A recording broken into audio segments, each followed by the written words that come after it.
গরমের আরো খবর জানাতে এই মুহূর্তে রাজশাহী নগরের কামারুজ্জামান চত্বরে আছেন সহকর্মী সাইফুর রহমান রকি। সরাসরি যাচ্ছি তার কাছে। রকি, বলা হয়ে থাকে রাজশাহীতে শীতের সময় শীত এবং গরমের সময় গরম দুটাই বেশি থাকে, তা যেন এবার হাড়ে হাড়ে টের পাচ্ছে রাজশাহী মহানগরবাসী। আপনাদের জানিয়ে রাখি যে রাজশাহীতে গত 2 সপ্তাহেরও বেশি সময় ধরে তাপমাত্রার যে পারদ সেটি 41 থেকে 43 ডিগ্রি সেলসিয়াসের মধ্যে ওঠানামা করছে।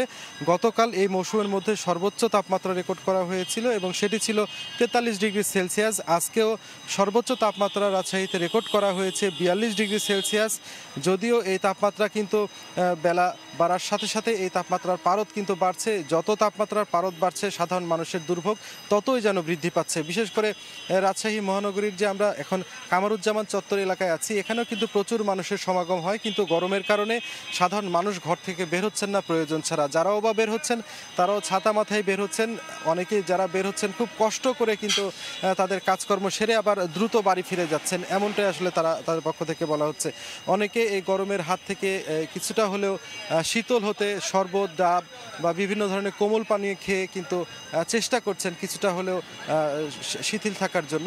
সব মিলে আবহাওয়া অফিসের পক্ষ থেকে বলা হচ্ছে যে আগামী 5 অথবা 6 মের দিকে রাজশাহী অঞ্চলে বৃষ্টিপাতের সম্ভাবনা আছে। ভারী বৃষ্টিপাত হলে হয়তো গরমের যে তীব্রতা, গরমের যে প্রকোপ, সেখান থেকে হয়তো কিছুটা হলেও পরিত্রাণ পাবে রাজশাহী মহানগরবাসী। তবে এখন পর্যন্ত রাজশাহীবাসীর দুর্ভোগ এবং কষ্ট, চরম কষ্ট হচ্ছে, কারণ সাধারণ মানুষ ঘর থেকে কোনোভাবেই বের হতে পারছেন না এই তীব্র গরমে।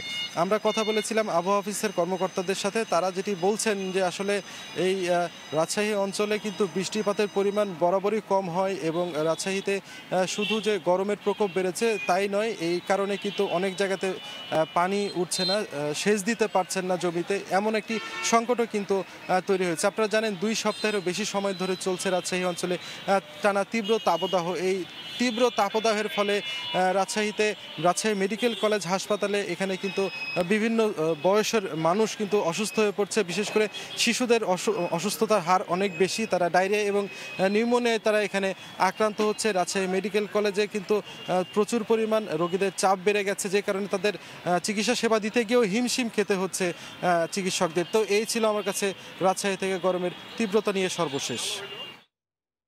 সরাসরি যুক্ত ছিলাম রাজশাহী নগরের কামারুজ্জামান চত্বরে।